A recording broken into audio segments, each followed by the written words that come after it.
Но в гората още има бели вълци. Защо те не пазят селото ни? Легендата разказва, че един велик магьосник ги проклял, задето са ни предали. И това ще е така до деня, когато ще дойде рицар и ще спаси целия свят. Но нима един рицар може да направи това? Човек може да постигне всичко, но само ако наистина го иска с цялото си сърце.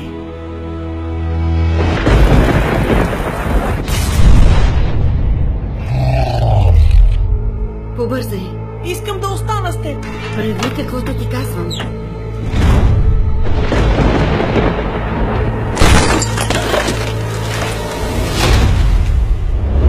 Лента представя. Сава, какви ги вършиш? Аз ще те измъкна, мамо! Доведете ми момчето! И как смяташ да спасиш селото си, момче? Май знам кой може да ти помогне. Отивам да се видя с магьосника. Наистина ли? Значи, комар. На трон! Прощавай, дребен, докато спя, не мога да се контролирам. Макатунга, да живеят ли или да умрат? Убийте ги! Шегувах се, те нека да живеят. Олеле! От сценариста на Цар Лъв 2 и Съкровището, книгата на тайните.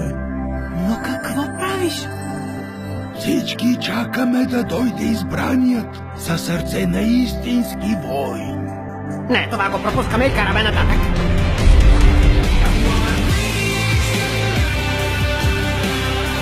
Ние отиваме на война!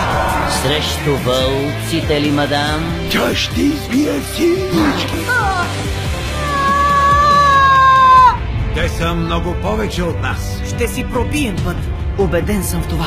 Съжалявам, стари друже, но се налага да те събудя. Приятели, нещо идва!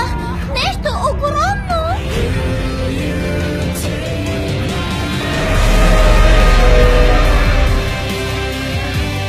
Дръжте редиците! Аз си имам розов джедайски меч!